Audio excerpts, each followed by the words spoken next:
Good morning and welcome. Welcome to our filing officials training for the new electronic filing process for the Form 700. We'll just give it a few more minutes. If you haven't already, please stop by the back table and pick up your handouts and sign in with Mr. Brian Richards. He is our project manager, and he has been assisting us with this whole project, and he will be assisting us today. We also have our Chief Deputy County Exec here with us, David Villanueva. And we also have Ms. Diana Richards. She is from the County Clerk Recorder's Office. She will be assisting me with the question and answer session of today. So we ask that you hold all questions till the end of the session, and then we'll open up the floor and address them at that time. My name is Clarice Thomas. I am with the Clerk of the Board's office, and I will be the contact for the Form 700 for you filing officials. So I'd like to cover some housekeeping. If you need to use the restrooms, they're located in the lobby. So through these doors here, past the security booth, to the left-hand side, you'll find the restrooms. If we should have a fire drill or fire alarm, we want to exit out through these same doors, through the lobby doors, and we'll meet by the water feature and wait for further instructions, okay? So if you can turn to your agenda.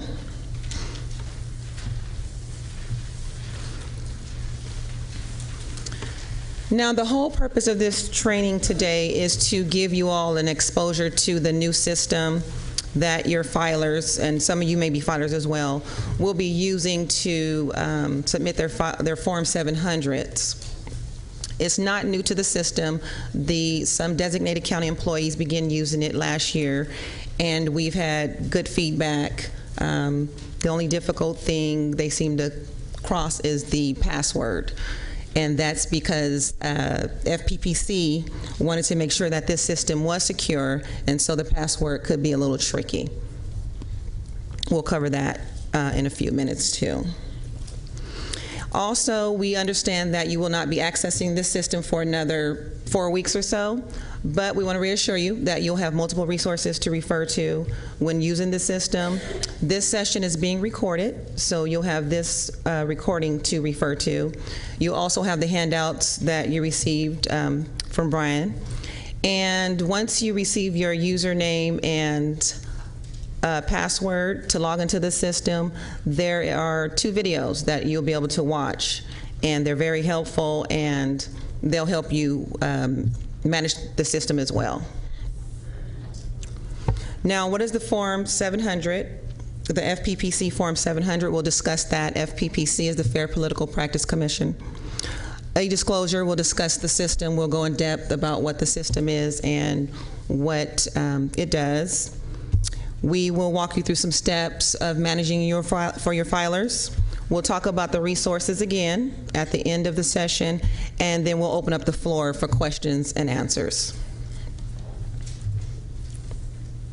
Now, the Political Reform Act requires most state and local agencies, officials, and employees to participate or make decisions disclose their personal assets and income, The Fair Political Practice Commission, which is FPPC, is a California state agency responsible for requesting this process, interpreting statutes, and issuing the Statement of Economic Interest Form 700. So that's exactly that in a nutshell.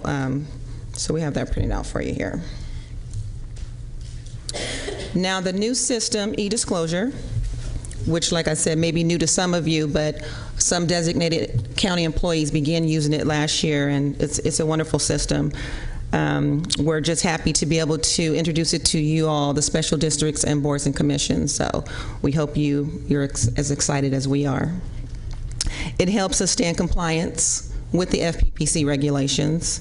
It sends out the annual notices and reminders, so no longer mailing those out. Everything will be done electronically through the system.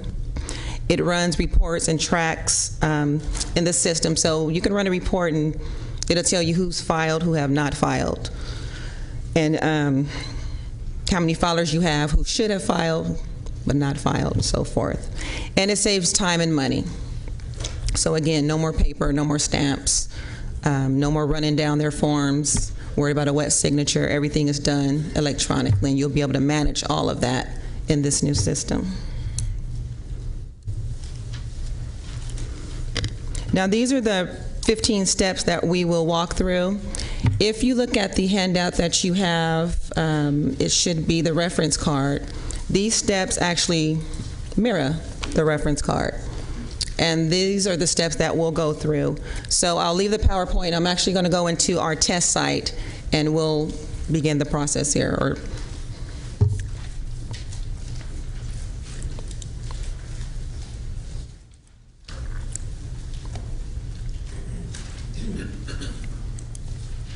Okay. So you will receive 2 emails. One will be welcoming you to the new system. The second one will be your user ID and your temporary password. In that email, there will be a link where you can just click the link and it will take you right to the system. Because this is a test site, I've already copied and pasted my temporary password, and I'll go from there. I'll just paste it in here. And we do suggest you copy and paste it. It's much easier to do it that way. So the email that was provided to us, or the emails, your personal emails or your work emails address, wherever you receive the notice, that's the one you'll be using here.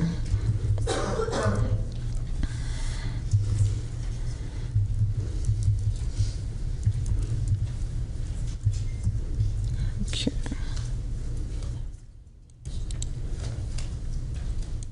Okay. So you'll just copy and paste that temporary.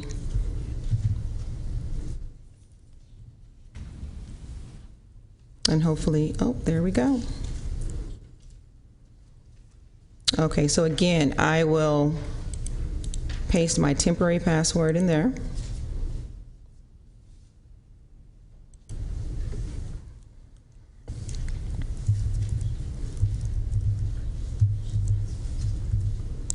Just type it away.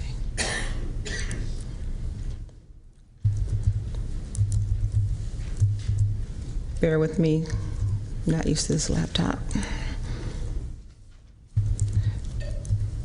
And there are special requirements, and they're found right here for your password. And in case you forget your password, you'll need to set up a security question to have that resent to you.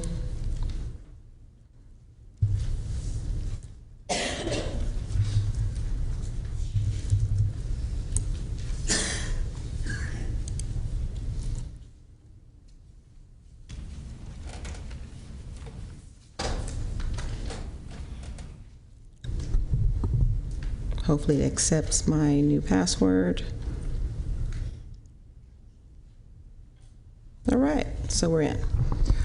So first you'll get this box here, and it's basically telling you to please review the information to make sure it's correct. So it's just a form of notification to make sure everything is correct before you begin managing the system. Now for this, for me, I am in here also as a filing official, and this is, again, is a test site, so it shows multiple boards. You may have one or more, but that's why there's 3 there. But for all those who have one, you'll just see your one agency there, your one agency. And it automatically defaults to this page after you log in. And if you notice, the active button here is already selected for you.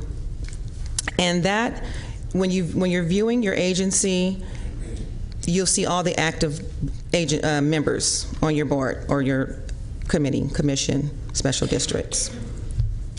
So you have 3 options. You can view this from an active, inactive, those who have left or no longer required to file the Form 700, or both. You can combine it and open it up that way as well.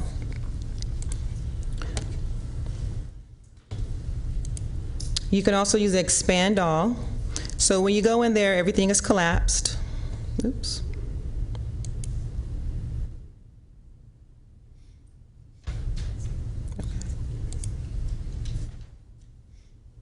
try this one more time. There we go. Okay, so you can expand all, and it will show you everyone on your in your agency, all your filers, and you will pretty much manage all of your filers from this one page, the filer management screen. And so I've opened it up. These are all the people on the board. There's multiple pages for this one particular one here. If you go in there, someone's missing. If the start date is incorrect, please submit a issue, and we'll correct it for you.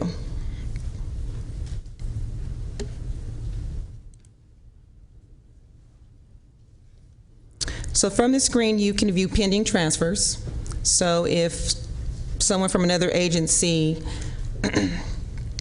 is transferring one of their members over to your agency, you would go into this screen and you would see them there.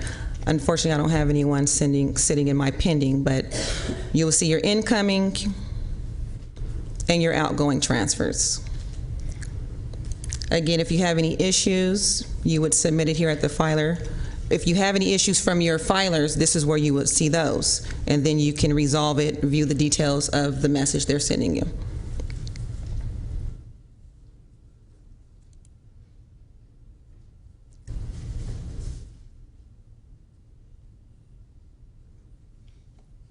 If you would like to run reports for your filers, the reports I was speaking about, you would do this from the filer report screen. And with you being the filing official contact person, this would be your information here. So it has me as the contact person, my contact information, and the agencies that I currently manage.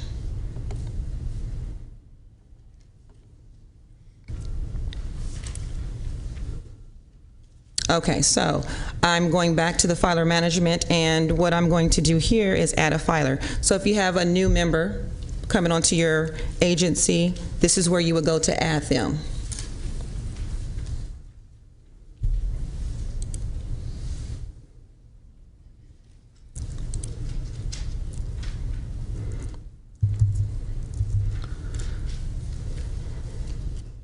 Now, what the system does is, before you add in a new filer, it searches the system to see if that filer is already in the system. So Doe, last name Doe, matches.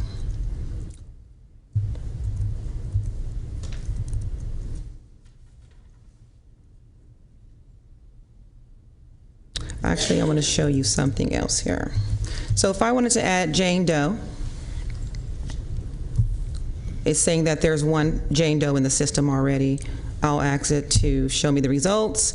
If this indeed is the same person, I will select Jane Doe and just use the select button. If not, I'm gonna go back in here.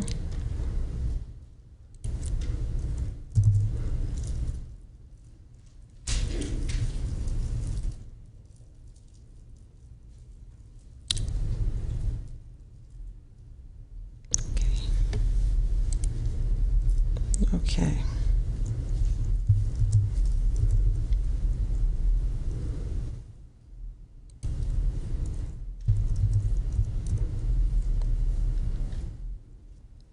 There's no matches for John Doe. Now I want to add him as a new filer. Am I sure I want to add John Doe? Yes, I am.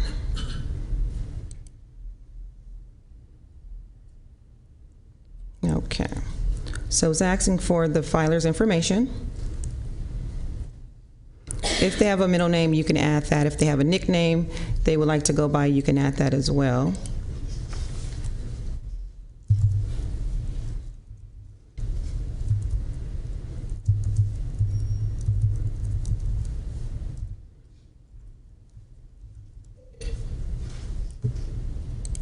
And you'll notice the email and the login is the same.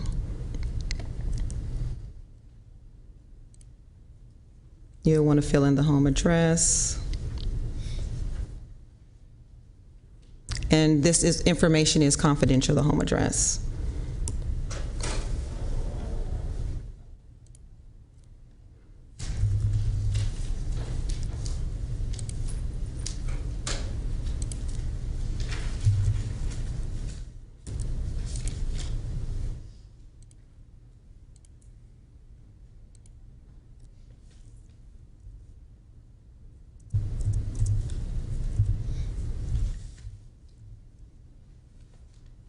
All right. So then you want to select their position information, so the agency that you're adding that filer to. So I will add them to the Adult and Aging Commission. I need to select the position. And all this information is already pre-filled. Okay.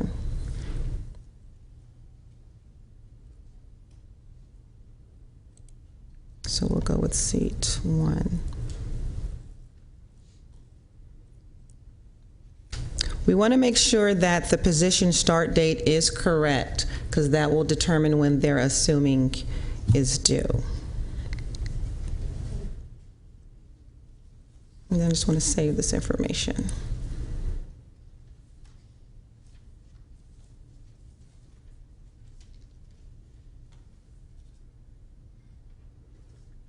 All right, so now I have John Doe is now part of the Adult and Aging Commission. So that was pretty easy. Now I want to add a filer position, an additional position. So you need to select the filer. I'll go back to John. Mr. Doe here.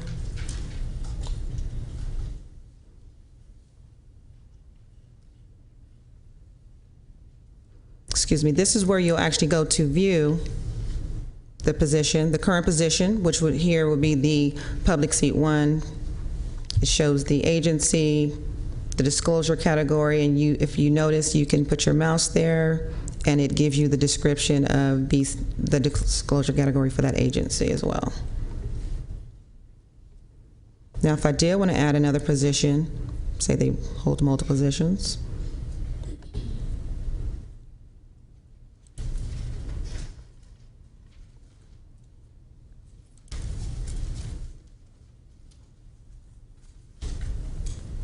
and the good thing about this is we have a lot of this information is already pre-filled. You just need to know what seat number or what position that you're adding them into.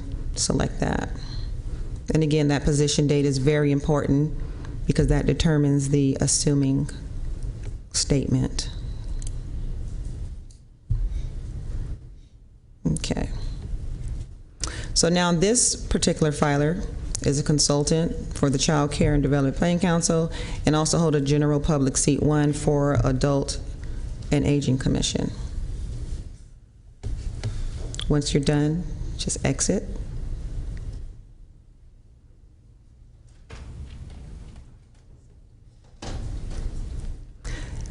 In the filer management, this is where you will also do the leave office.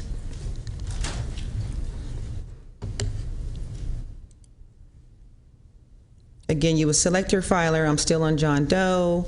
Position end date. You would just select the date using the drop down. And then you would select the leave button. And again, that determines when the leaving statement is due.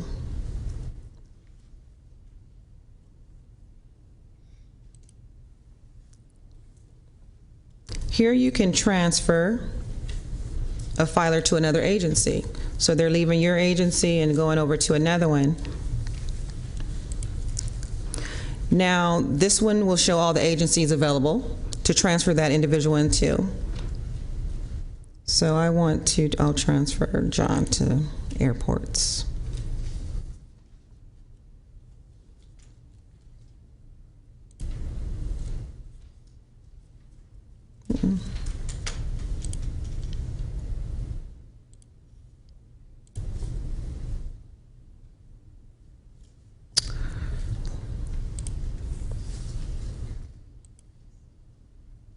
Let's try November. Oh, well, we'll see.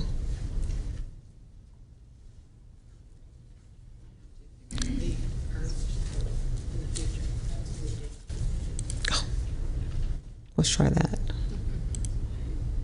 I haven't actually transferred anyone yet, so we're learning this transfer together.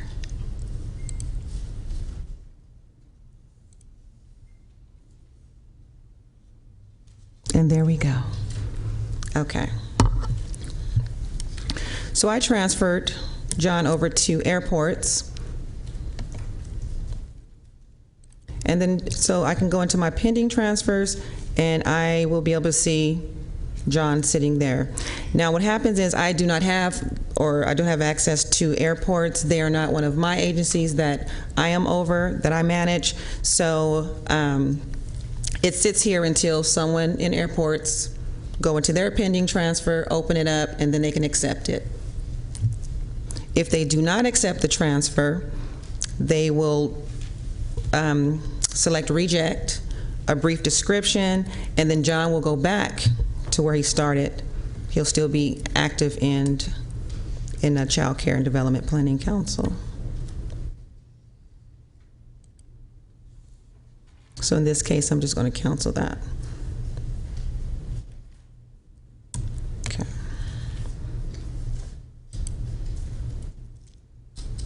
Again, everything is done pretty much from this filer management section here.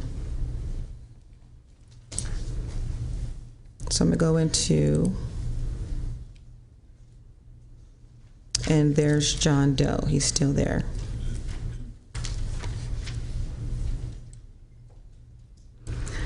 Now, to view the information for your filers, their account information,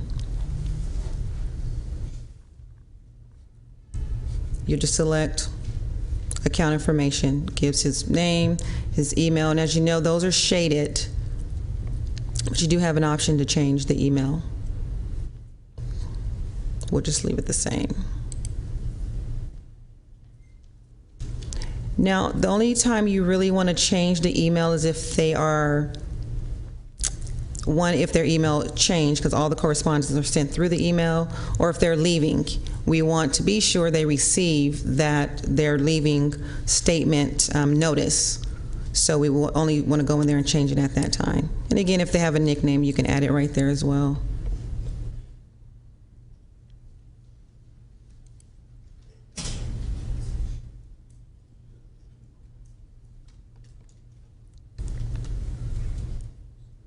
You can also reset your filer's password.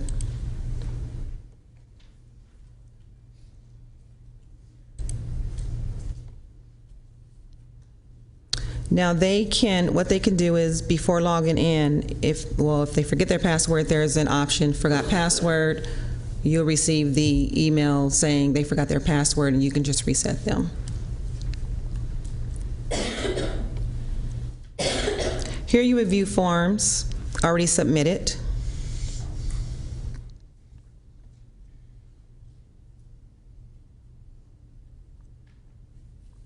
Oops.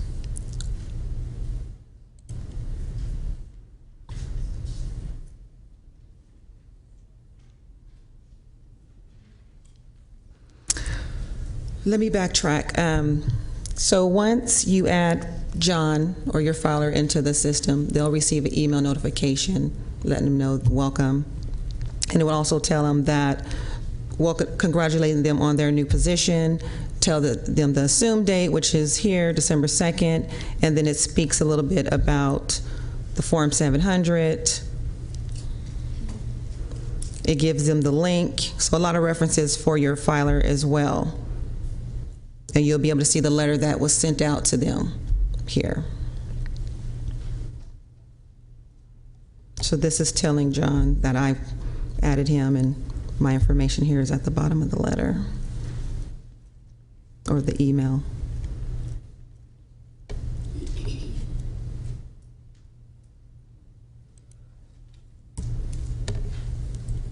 So those are the email notifications.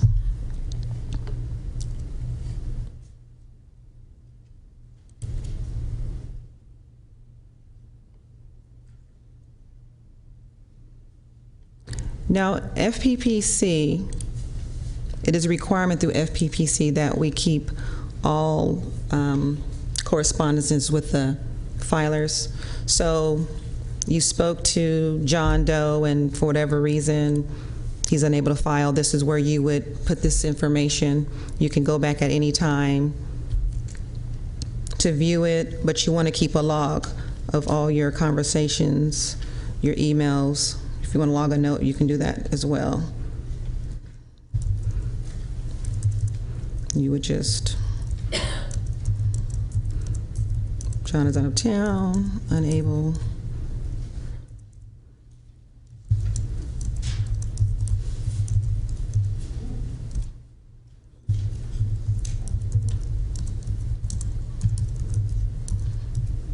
We'll just say no internet access, because he could file if he's out of town. As long as he has a computer, internet, he's able to file 24 hours, 7 days a week. And you would just log it. And again, this is an FPPC regulation that we keep all these records, save them. And I just want to save that record. And if you have correspondence that you've spoken to John in the past and you want to go back and see what the discussion was about, you would just go into your correspondences.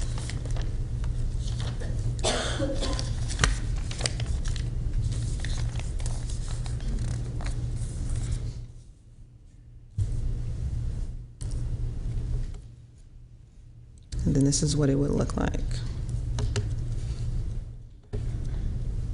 Notice this little, look like a little door with a green arrow. That's your exit, so that's how you would get out of this screen. There's no exit button at the bottom. So you can print the report, or you can print the one page, the current page, if there's multiple pages. You can save it to your desktop as a PDF as well, so you have options to do that throughout the system.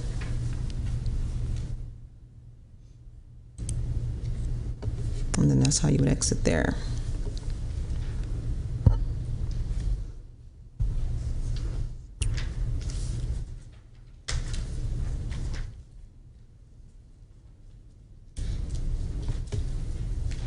Okay, so I am going to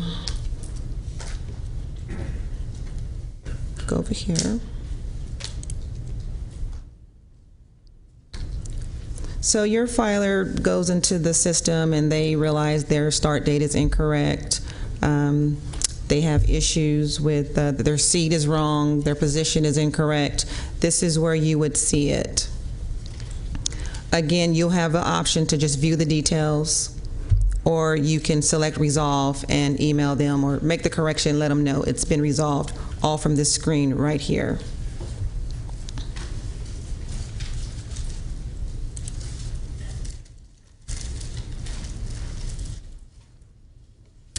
I'm going to go into the filer reports where you can view various reports.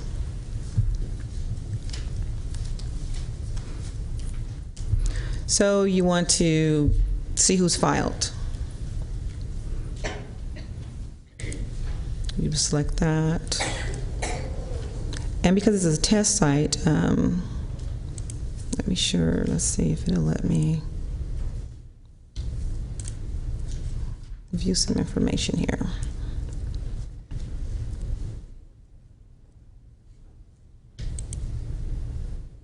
You can select all. If you have multiple agencies, you can select each individual agency if you like. Because I don't know what's all in there, we'll just stick with all.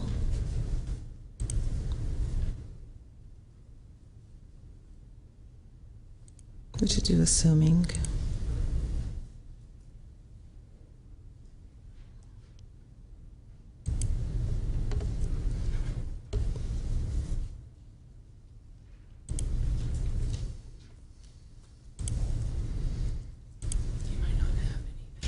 No, because of the test site. Okay. Okay, so because we're using a test site again, some of these reports aren't available. But when you go into the live site, you will have options to view some reports. once everyone starts filing, that is.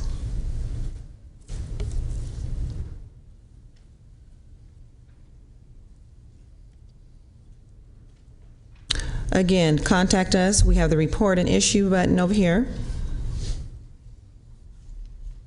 Now, if you have any issues, or just have me in as a filer. Dropbox, comment, suggestions, software issues.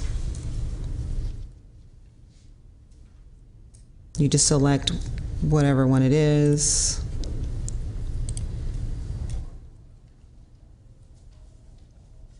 You have your 3 options here. I'll just put other. And my comments will be,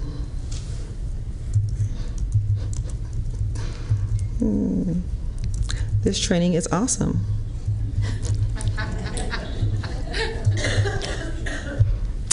All right. Then we'll go ahead and submit that.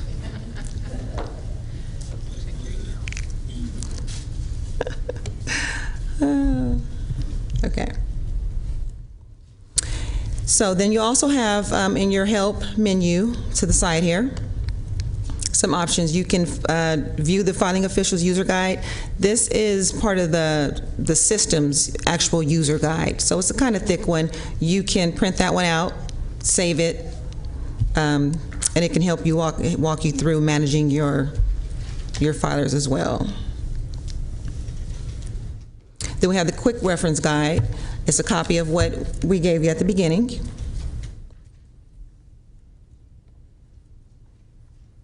And when you log on, you'll have access to 2 videos. I won't start the videos here, but they're located down here at the bottom. And you'll see one for your the filing official yourself. You'll be able to use that to walk you through certain steps of managing your filers.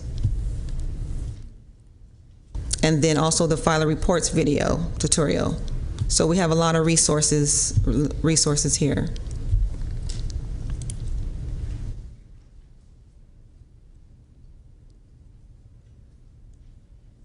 Okay.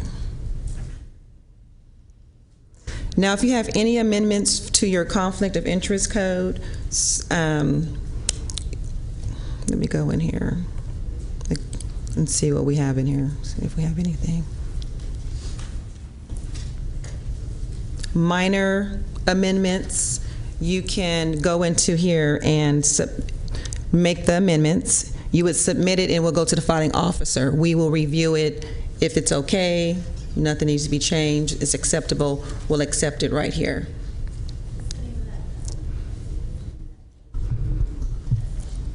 The section is under the COI code, current code amendments. And again, once you go into the system, once you view the video, it'll walk you through each one of these in deep detail. And you can view that video as many times as you need to.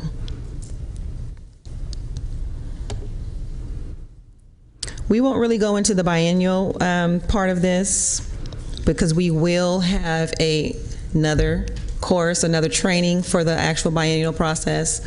And then at that time we'll go in there. But just know in the system you will do all of that here in the new system. Okay.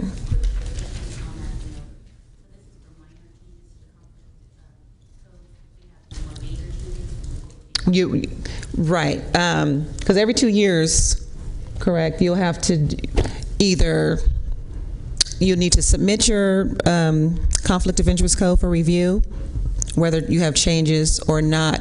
The major changes as far as seats and positions, when exactly are those are required at the biennial?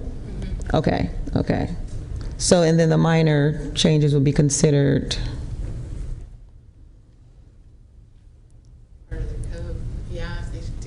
Most people don't amend their code other than the biannual. But so just in case, yeah. What this system is doing, and you guys are going to learn more about the biannual process. Right now we're trying to focus on getting your filers and getting them filing next year. But because the biannual's due next year also, about at the end of the first quarter, they're going to be providing training for the biannual process. But what this system is going to provide, if anybody knows their code, there is your code and there's the legal wording of your code.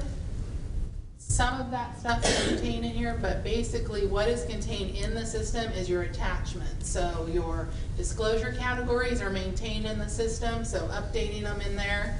Those will give you your attachments for your code and your list of positions. So that's what this system is going to manage for you as far as your code go.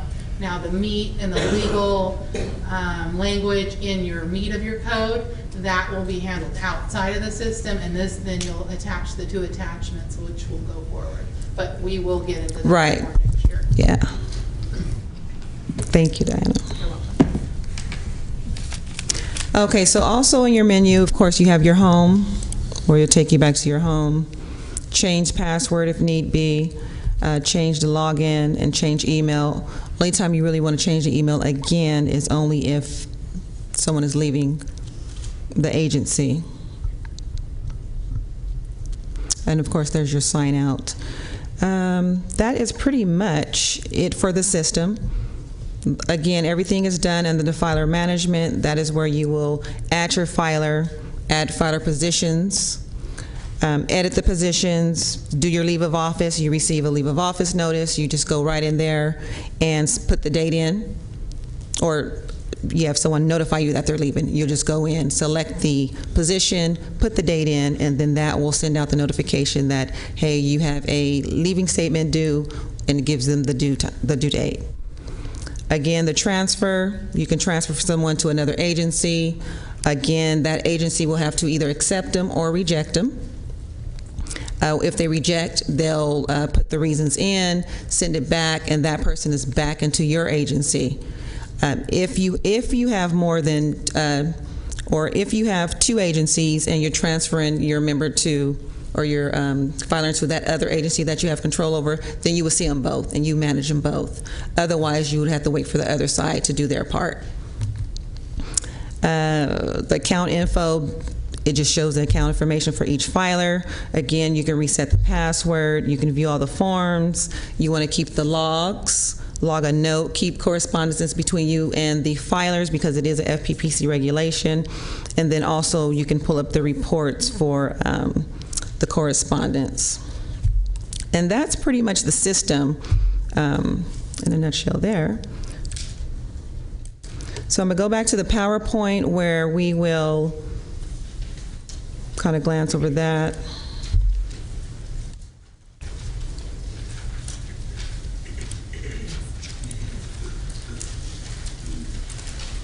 Again, we know that you will not be accessing the system for several weeks now, but you will have your resources. You will have the handout guide that we gave you, the quick reference guide, your PowerPoint. There are 2 videos in there for the filing officials that walk you through certain processes, certain steps.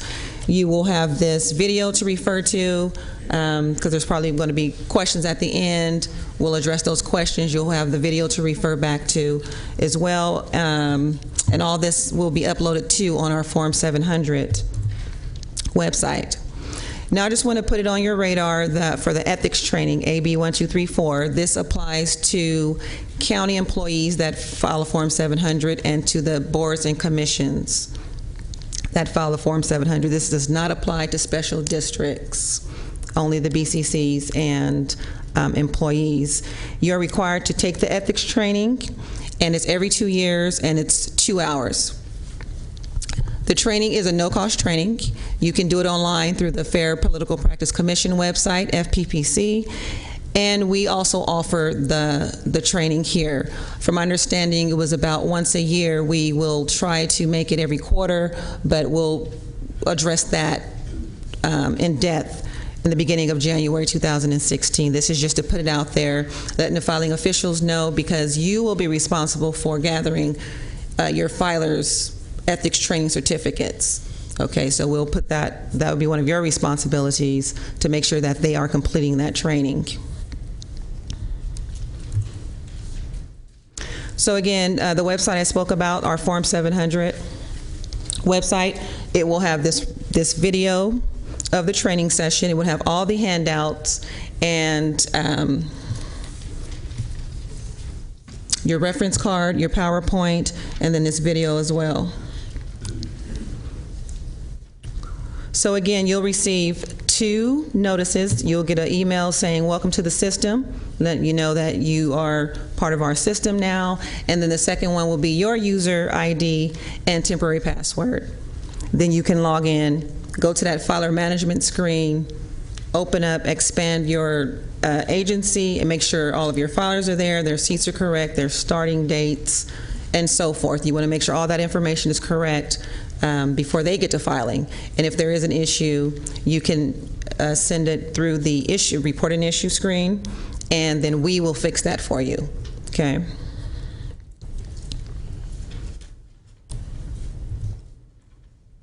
Okay, so now I will ask Ms. Diana Richards to join me so that we can address any questions you may have in regards to this system. You got some? I have some notes.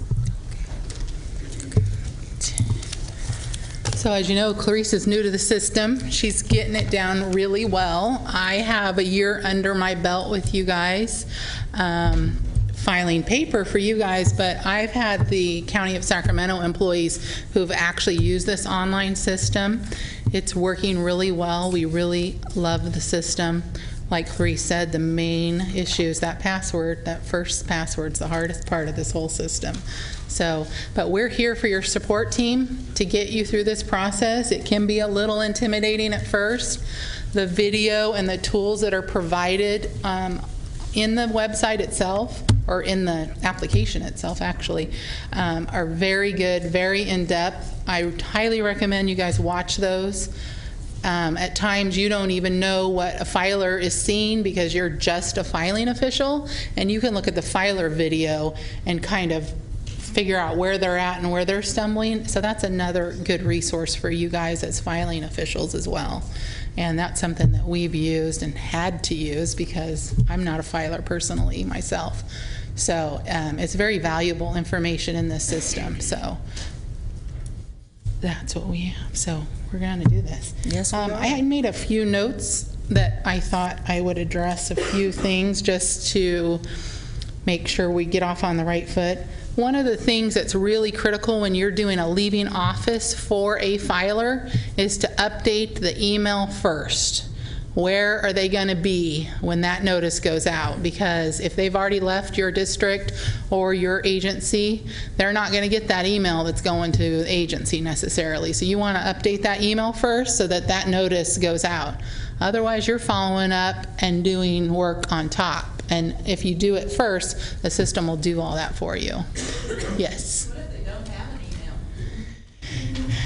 Yeah, we do have a few of those. We are trying to work around those situations. There are the ability to send actual letters through the system, and so we'll deal with those on a case-by-case basis for sure. Currently, we've only had the County of Sacramento. They all have an email address, so we haven't had that issue, but we do know that's going to be an issue with the districts for sure.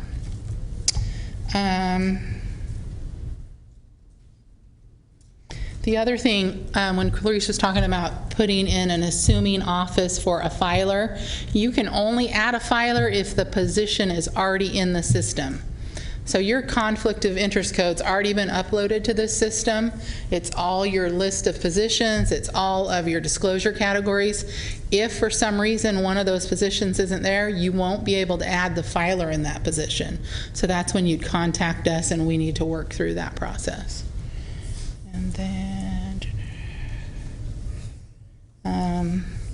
another note, when you are adding a filer and as Clarice showed, the name came up, that person was there. If you don't attach the new filing to that filer and it is really that filer, they won't be able to file an expanded statement. So if they're there, you really want to make sure you attach it. Otherwise, they end up with two separate Form 700s. So that's one of the processes. And then I got that. I don't know if you noticed that some of the boards and commissions have seat numbers. We have input those into the system kind of as a placeholder so that you know if you've got a missing filer, you'll be able to really see where you have a hole in there and you need to get a filer in there. And then transfer. That was a big one. Most of you will not use the transfer option. So I know that's going to cause a little bit of confusion. The transfer is within an agency. So if they're transferring from one position to another, that's when you're going to use that. As the County of Sacramento, we have departments in there, so we can transfer people to our different departments, but you're not going to transfer them from Sunrise Park and Rec over to Carmichael Water District. You're not going to do that. You would do your leaving for you, and then Carmichael would pick them up and do their assuming. So I wanted to clarify that whole transferring thing. It's within your agency that you're going to do a transfer. Okay. Does the system generate the email notice to the new agency? It does not. That agency should be monitoring their incoming people themselves. They should be aware that they have that, like their new employees. How will they, you mean we should monitor the site regularly, or is there any kind of notification? Well, how do you find out you have a new filer now, or a new employee, let's say? We haven't done that. Our board is selected by the board of You have a board. supervisors. Okay, so you have a board. They've been sending. You got to answer that, boards and commissions. How do they get notified of a new board member? Well, Lorraine usually sends out a actual letter, but I'm pretty sure we'll be doing that through the system. Or we'll be sending an email notifying you. Yeah, yeah. One other question. Our special district does not sign employee identification number. If that's a required field, can we use social or? No, that's only if it's applicable to your filer, to your board. Yes.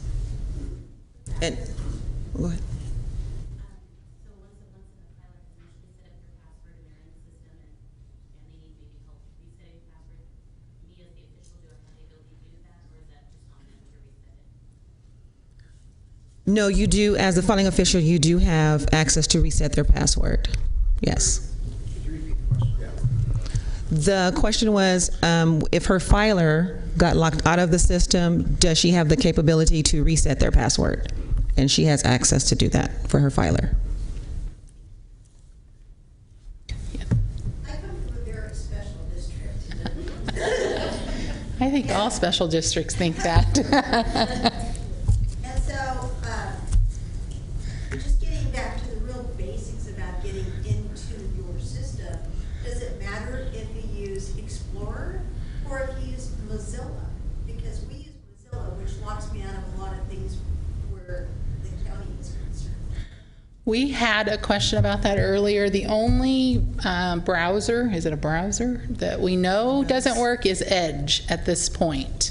The other two, Mozilla should work. I know Chrome works because I use Chrome, and Internet Explorer definitely works. I have 3 filers leaving office this month. Will they be filing electronically, or can they still submit the paper? Paper through the end of the year, definitely. And Clarice and I will do a cross match at the end of the year going forward. And will you notify us when the system goes live?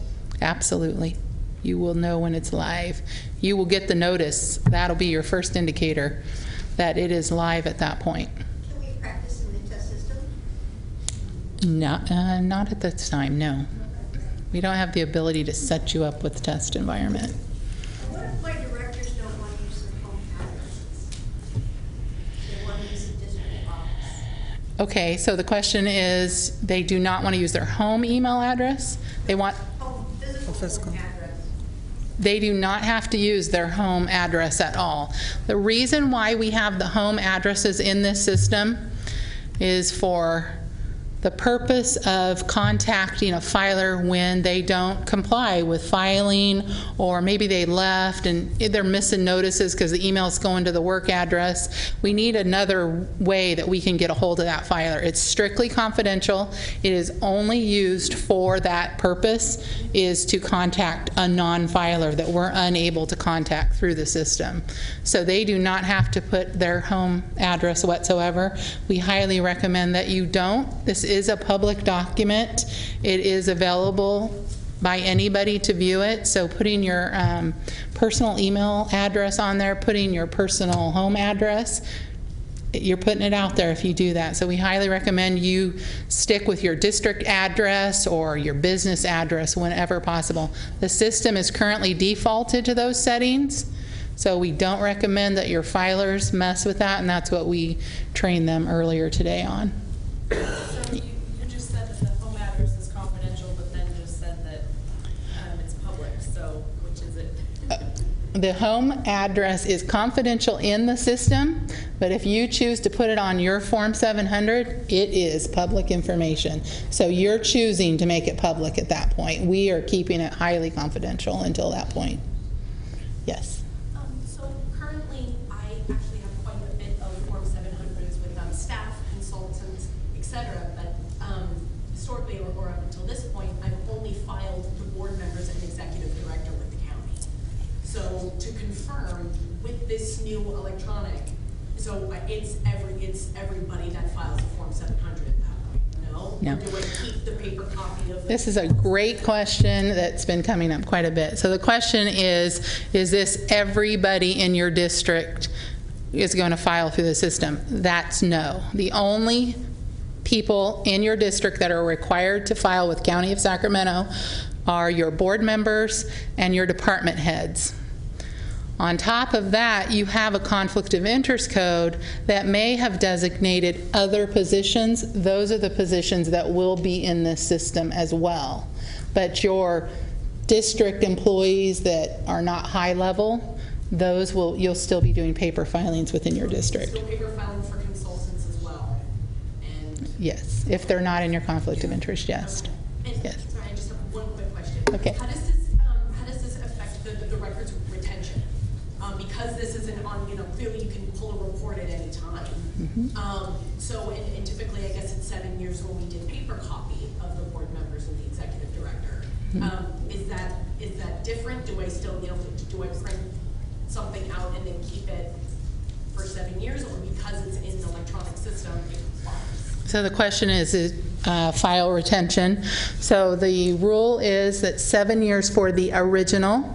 The original will now be with us, so we will retain the electronic for 7 years. A copy is only 4 years. You have access to this system whenever you want to, so it's up to you. If you want to print a paper copy, that's just a copy, and the retention is 4 years from that point. As far as like my agency goes, we're in compliance because You're doing 7 years. And then if your other filers, which you do have the original of, those would be 7 years. okay, thank you so much. You're welcome. Yes. I have a question in that our directors are kind of not into email either. And so I was responsible for the copies of their forms, paper forms, mailing them into you. I've already gotten one of the guys, his wife has emailed me twice, and she's the only one that does email. Are you doing everything? And it's like, but so are they supposed to go online and do the paper thing online and send it to you, and then that way, and I'm just supposed to check to see if they did it? I'm not sure. Are they supposed to still bring me paper copies? So the question is whose responsibility it is to file a Form 700. It's the filer. It's the designated position. They are required to file this form. Now, if that's your boss and he delegates you to handle it for him, that's another situation. But he's legally required, he or she is legally required to file that Form 700. It's their name going on it. It's as if they filed that form. So they need to provide that information to you to file, if that's how they delegate it. But if it's, can they do it online They just tell me it's been done and that's it? You'll be able to run a report and see that it's done. Absolutely. So it's their responsibility electronically? Right. So get us those email addresses and we'll tag them.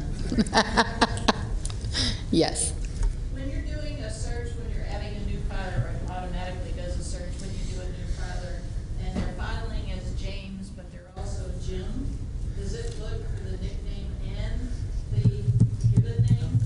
Yeah, I think it checks both the names. The question was, if you're using a nickname, will it check that? If the nickname's in the system, it's going to do that. So when you bring up the person's name to see if it is a particular person, and maybe there's 10 Jim Joneses, what other fields do we have to look at to know if it is that person? That's a good question. So the question is, how are you going to know that Jim Jones is your Jim Jones? You're going to be able to see the positions that are already attached to him, the agency that's attached to him. That should be helpful. And email addresses. Email addresses. And if you're still unclear, contact us and we'll try to help you through it, because I can imagine that would be a problem. Once the forms are submitted, do they receive a confirmation that it was, do they receive an email back saying, thank you for your submission or something like that? Yes. Everything in this system, they get automatic notification. So they get a notification they have to file an assuming. They get an automatic notification every year that they do an annual. Everything. They submit it electronically. Thank you for submitting it. You're done. So they get notified. So they're never in the dark about where they are in the process unless they didn't complete all the way through. Yeah. Yes. So, I'm sorry, back to the records retention question. If our policy states that we have to hold them in the office, paper copies, but you're saying that now the website's holding them. What if a member of the public comes in and requests to see our Form 700 for one of our directors? So the question is, if someone from the public comes in and wants to see them, you can print it out of the system and show it to them at that point. Okay? Yes. You still have a question? Can I add something to that? Yeah. We applied to the FPPC to use this system because of some of the concerns with wet signatures and some of the other pieces of that. So we put in an application and $17 or something like that, I can't remember what it was, to the FPPC to get approval for the folks that file conflict of interest with Sacramento County, if we could use this system and all the benefits to it, the retention, the signatures, electronic signatures, because one thing, electronic signatures is probably not allowed unless you go through this process and go through this application process. So we did do another step, and if you're interested in that application and some of the rules and they actually, FPPC actually had to interrogate, if you will, our system to make sure it had the security and it had all the requirements that they had. So some of the questions about electronic signatures, that was one of the pieces that they were very focused on, along with the security, and that's why the passwords were such a big deal. It has to have a capital letter, a special character, a number, you know, an emoji. I don't know what to call it. But that was a lot of their requirements, and so that was a piece of it, including the retention piece too. Are there electronic signatures, or they just click the button and that's their signature? It is, when they execute it, it's electronically signed and it's an electronic stamp that's unique to our system. So one of the things what David brought to mind is, just so you know, the only people that can file electronically with the County of Sacramento through this approved system are filers that are required to file based on your conflict of interest code. Your district has to be wholly within Sacramento County to be even approved to use this system. So if you have a multi-county agency, they have to file directly with FPPC. A state agency, they have to file directly with the FPPC, which currently is paper. They don't have an electronic system. So does that kind of explain that? Yes. So what are the next steps? What can we expect next? The next thing is the email notification that'll tell you that you can log into it. In the past, there's always been this go-between between you and I've sent you a spreadsheet, verify your filers. You're going to be able to do all that in the system. So there won't be that back and forth anymore. You really, if you're maintaining your filers every day, every month, whatever you set up your schedule to do, your yearly process will be minimal at best. There won't be any of that go between. You won't have to collect any of the forms. You won't have to notify any of your filers. We're going to do all that notification. All your responsibility is to maintain your filers so that the system can do that really effortlessly. She has a question over there. Oh, sorry. Yes. For Head Start, districts, my question is, the parents are not required to do the filers because the provision is not established in the agency's conflict of interest code, is that correct? So the question is, it's kind of specific to your district, but the question is if they're not in your conflict of interest code, are they required to file?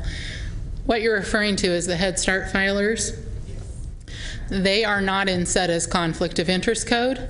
They're not required to file with the Sacramento County. Now, on a federal level, they are required to file because of the grant for Head Start, and that would be handled through your agency. We need to look at how we're gonna Yeah. go around that. And as far as STATA, policy committee, parent policy council rather, it is established in the conflict of interest code that parents sign, must be filers. Now, my question is, it is gonna be difficult to get parents to file.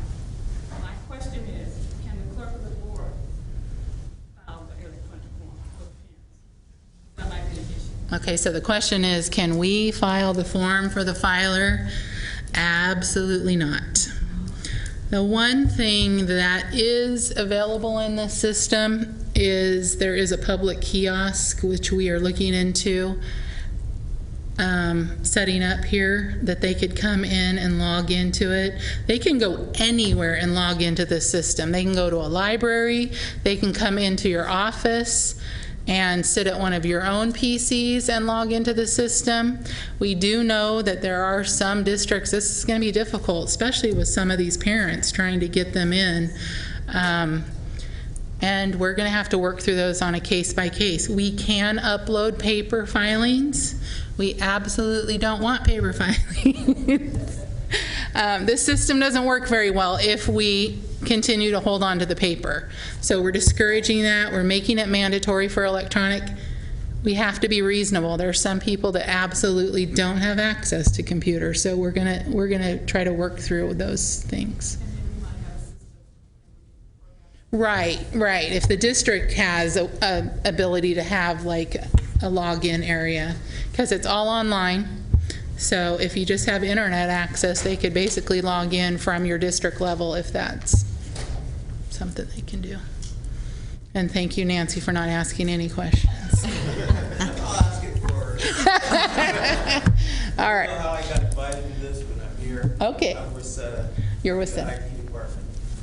You made a big deal about start date, so my question has to go with long-term employees that may have different positions over the last 21 years. What's the start date? The date that they entered the agency or the date that they went to the new position? So the question is, what is your filer's start date? It's when they were first in that position. So whatever position you have designated, let's say it's your superintendent, for lack of anything else. The day he or she started, that would be their start date. Now, if that superintendent changed positions, then they would have a new start date. Right. Yes. It's by position. So you have a filer, which is a person, and you have a position. And those are totally different. They need to marry. But if that filer moves over to this position, then they have a brand new start date. Same with the leaving too. They have to leave this one. They're starting at this one. If I'm changing my code and adding a position, is it the date that the board approves my new code? Or Yeah. is it starting? So the question is the start date the date they approve the code? That's a great question. That comes up a lot. It's not always the assuming date when that person actually came and was employed by the department. Sometimes the position's added at a later date through a conflict of interest code, and whenever the board approves that, that would be their effective start date at that point. So just so you know that, it's not always when I started. Another confusion is when they leave, sometimes we do a leaving office statement because they've been removed as a designated filer, and we get the question, but I'm still here. Yes, you are, but your position is no longer required to file, so they have to file a leaving at that point. I'm trying to get to everyone. Like I said, I'm very special district. We've been through, we had 4 directors quit, and we've had 3 interim fire chiefs in the last 6 months. So, my interim fire chief should have all done 700s when they go on, and do 700s when they leave. If they're a designated position, if the fire chief is a designated position, yes. And I live in a very rural district, and so when the directors leave, it's like, I'm out of here, don't talk to me, I want nothing more to do with you. And I can't get them to do anything, and so I have there's no resources. So the only advice I can give you on that is try to get that personal information from them early on when they're still being nice to you. Something before I even came on board. True, true. Converting to this new system, we're going to have some issues like that, and we'll do the best we can. And if we can't get them to file, there is a recourse. We escalate it to the district attorney to take a look at it and force them to file. Yeah. There is an enforcement process that we go through if they don't file. Yeah. Yes. Normally, in years past, our board members have received something in the mail sent over the wall. How are they going to be notified now? Through the system. So the question, the board, you said board members? Mm-hmm. Okay, so it'll be everybody. So the question is, how are they going to be notified to file their annual every year? And the goal is by January 15th of every year, we will be sending out the annual notification through the system. And your responsibility, probably in December, you're going to want to check your filers, your positions, make sure that's all updated so that they get notified properly going forward. Yeah, you want to get rid of the people that are gone and stuff like that. Yes. Yes, Charlie. I have 2 questions. So on the address issue, we support the Adult Ranging Commission, and they don't have an office. So should we have them, if they want to use an office address, should we have them use our office? We're senior and adult services, we're not really connected to them. Should they use the board of supervisors address? So that is a good question. Some of these boards and commissions don't really have a physical address. We are defaulting them to the clerk of the board's address. Yeah. And then my second question was about correspondence. Is it only correspondence relating to the 700 form? Yes, so the question is what correspondence are you required to keep a log of? It's anything to do with the Form 700. And what that correspondence is used for, ultimately in the end, are the naughty filers.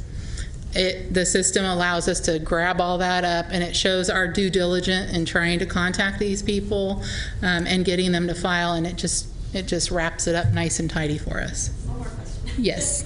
So if they don't file the 700 form or the conflict of interest form, should they not be allowed to vote at the meetings? There's a good question. So the question is, if they have not filed a Form 700, should they be allowed to vote at a meeting? And Sandra's over here shaking her head. Absolutely not. They should not be voting. Until it's filed. They cannot vote until they file. Yeah. Conflict of interest and 700? It's the same thing. Same thing. Oh, no, I'm sorry, the ethics class.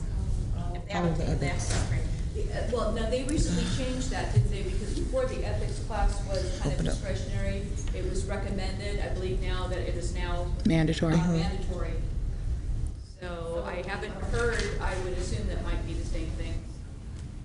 Yeah, they have to go through the ethics training, which is it's online, so they can do it quickly. 2 hours, not too quickly. It has to be 2 hours. They have things going on, and, you know, Yeah, yeah. I hear it all. All right. And then, I'm sorry, I just wanted to backtrack to your question, boards and commissions, in regards to how you would be notified of a new member. Was that the question earlier? And I said email or email. Well, because I thought about it as I'm standing here. Lorraine and myself, we're working out a process, so it could be either an email or a letter, but you will be notified of a new member to your board. Okay. Can you provide a legal reference on the not voting till you file? So I could ask my lawyer. Let me get your contact information, and then we can be in contact and get you some information for that, okay? All right. Back to the address issue. The only address that we have for our district is a PO box. Is that an acceptable address to put in the system as the filer's address? The answer is yes. So the question was, can they use a P.O. box for the address? For the agency address, that's fine. We do encourage you to try to get their personal one. Like I said, for contacting, you can only do what you can do, though. Yes. If you or I don't receive Form 700 by the April 1st deadline, do I tell you and then you initiate a reminder letter or a Why don't you let her know about the follow-ups that happen? Oh, that's a good one. So the question is, do you need to notify me if one of your filers don't file? No. The answer is no. And here's what we're going to do with the system. So the goal is every year, by January 15th, first notice goes out. February 15th, second notice goes out. March 15th, third and final notice goes out. That's 3. April 1st comes around, they don't file, we will know. You can run a report at any time. We definitely will be running a report at that time. Then we're required by FPPC to wait, I believe it's 60 days before we start the enforcement thing. So we send out the 60-day letter, then the 30-day letter, and then finally we refer to the district attorney. At the point we start that referral process, that's when the fine comes into play. That's when the $10 a day starts ticking off up to $100. And the filer does pay that. The districts do not. The agencies do not pay that. Okay, so that part's not any different. I just didn't know. Correct. We wouldn't let them vote, in essence. It's Right. If you're a board and commission, the voting is a totally different situation. Yeah, you definitely need to monitor it a little more high profile. Yeah. Yes. Our district lies within both Sacramento and San Joaquin County. What's your district? So we're going to have to file paper with FPPC. You should already be filing directly with the FPPC. Is it Galt High School? What is it? Galt High School? Yeah, one of those districts is fully with that. You have a part of your district that's outside of Sacramento County, right? Yeah, you should already. Mm-hmm. Yeah. We can talk more about that offline. We could definitely talk about that more offline. Any other questions from anybody? Yes. So, like you said, we talked about the back and forth between July before, and now that would be different. So, so I was just thinking along those lines. Initially, will the system notify our filers, see it's the annual time and file? They will. Yeah. You don't have to hound anybody anymore. Not at all. You don't have to print out forms. You don't have to do anything. Right. No legal advice. Call the FPPC. Second part of that question was, the back and forth, that's where I was going with that. So when I log into the system, will it prompt me, will there be a message to prompt me to review my list and update it and Yeah. action? Yeah. you will have access to everybody that's designated to you. So if for some reason you're not seeing an agency or a board or commission that you are responsible for, definitely let us know for sure, and we will get that updated. Definitely. So our goal is to make this a really positive experience for everybody. It is going to be frustrating. You're going to get notifications that are going to pop up in your email. I can't log in, my date's wrong, whatever. It's a team effort. We highly encourage you to try to resolve what you can, but Clarice in the Form 700 email is also getting notified, so it's kind of a joint effort on that. And then they get to rate the system after that, 1 to 10. That'll be fun. And our lovely chief deputy, we go in there and we actually contact anybody with 5 or less.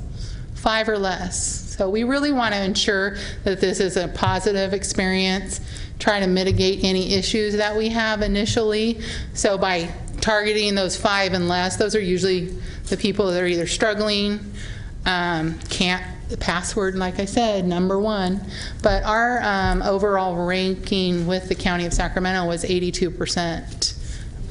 Really had a very positive feedback. We didn't get everybody feedback, but yes. I have one last question. Yes. So we seated a new board member last night, and I have this paperwork. Who do I give it to? One looks like an oath of office. Yes. That goes to the clerk recorder's office. The oaths of office will still go to the clerk recorder's office.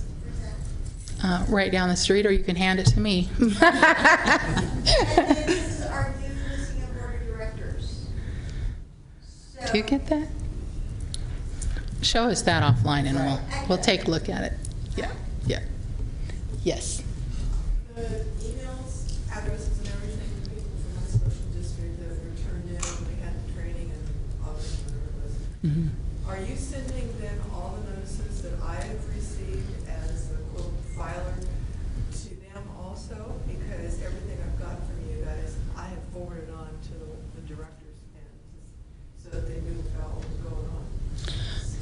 So as far as the question is who's getting the notices, basically, we have, I think, only one designated contact for each agency. We can have multiple. So if there's more people, like your director, that wants to be notified of notices, now granted, they're going to get everything, disgruntled filers, whatever, so you have to keep that in mind.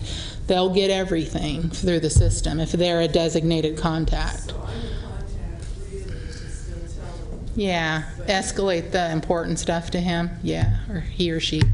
Yes. It's a little late to ask this now, but did the people who were the people who have the filers that we gave the email addresses, did they get an email notification of the training that was happening today? They did.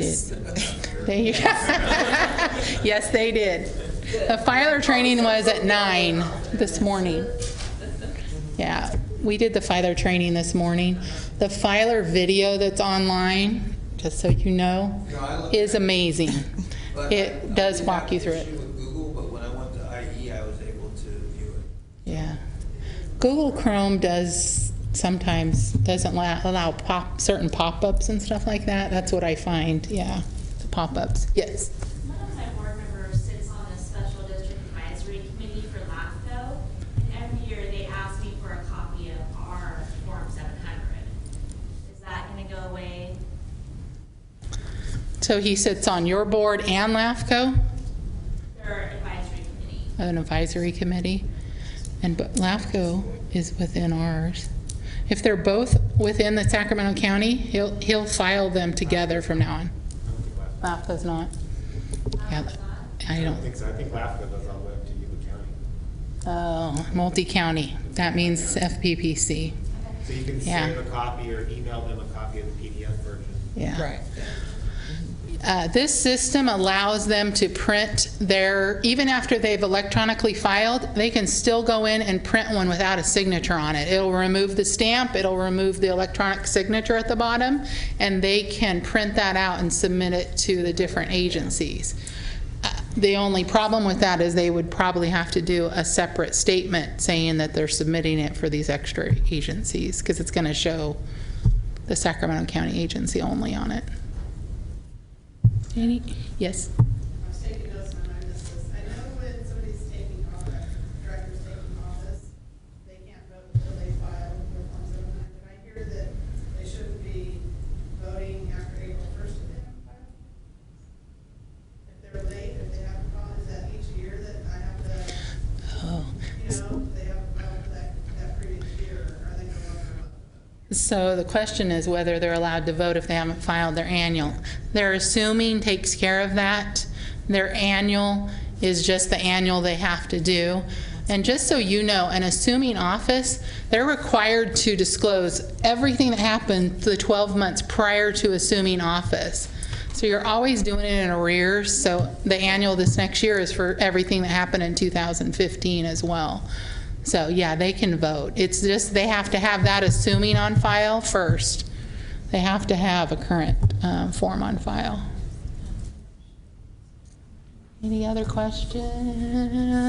So the director that was seated last night, she should already have a 700 filed? Absolutely, they're due within 30 days. Okay, she was seated last night. So Yeah, 30 days. you got 30 days. Yes, paper. Through the end of the year, paper for sure, yeah. She can't vote until she has it submitted. So if she voted last night, It doesn't count. okay.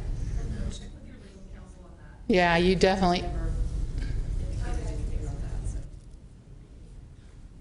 I just want to add, I know we're between you and lunch, but I just want to add two things. One, last year we did this for all Sacramento County employees. I don't know if there's any Sacramento County employees here, but we had about 2,000 or so filers, and we went through a process, narrowed it down to about 1,500, 1,600. And for the most part, it was a very straightforward process. Even, as the team, we're sitting around kind of hearing the same questions. Well, I got this guy he doesn't like computers, and, he doesn't like to go on the computer, and he just hates filling out the Form 700s. We found that a lot of people prefer doing it this way, even though they don't like computers, than doing it by paper. The other thing that we run into is a lot of people will ask, well, what did I do last year? I can't remember what I did.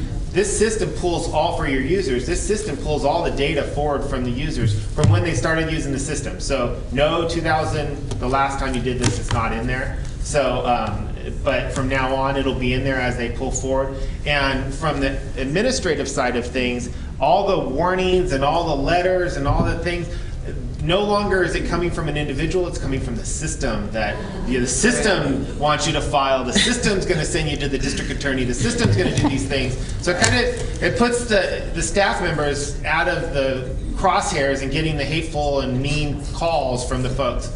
I've been filing Form 700s forever, I think. It seems like for the last 15, 20 years I've been filing Form 700s. I have to say, and I filed Form 700s similar to the lady that was up here from Galt. I'm on a school board in a different county, so I have to fill them out all different types of ways, and this is the easiest way we've seen. We're very excited about the system. That's why we went through the effort to bring you guys in. You've all updated your conflict of interest code, so I think it's going to be a great process, but we're here, like they said, Clarice and folks are all here, and Diana are here to help you in any way you need. So please give them a call. We're all here together. We want as much electronic as possible, because at the end of the day, your lives will be easier if you can convince these folks to file electronically. Leaving office, assuming office, and all those other things. The last thing I'll say is I agree with you about checking with your council before you start telling people you're not going to take their vote. I think depending on the conflict of interest code, we are in the process, for those of you who are on the county board of supervisors, boards, commissions, committees, and councils, there's 3 C's, and councils, we're going through right now of submitting a renewed conflict of interest code if kind of a generic one, so if there's not one covered in these other ones, special districts aren't included. But the generic one is gonna be made, and one of the things we found was somebody wasn't filing, we updated the conflict of interest code, and we couldn't get somebody to file their Form 700. We asked and asked and asked. So the conflict of interest code now says we'll kick you off the board. So we kicked him off the board. Well, he filed the Form 700 shortly after being kicked off the board, and I don't know if I'm being too specific that somebody's gonna figure out who this is, but we're going next week to update the conflict of interest code because we left off the part, well, how do we put them back on once they fill it out? So, you know, if you follow if you follow some of our bylaws, it says you have to have a year waiting period. And we're like, well, that's really if you do 4 years and you have to have a year and there's all this other stuff. So we're going back, and so you might look at your conflict of interest code giving this new system and that you have to update every 2 years and kind of look at some of the details and you leverage the system to help you do this. It's an administrative, it's an unfunded mandate, it's, you know, it's a burdensome process, but as soon as something goes wrong in your district or your commission or a vote goes the wrong way, the first place they look for is your Form 700. So I appreciate everybody coming in for the training, and I'll turn it back to these guys. All right, one-on-one time, Yes. and then lunch for everybody. Thank you, everyone, for coming out. We appreciate it. Thanks. And I won't be abandoning Clarice anytime soon. I have two questions. One is,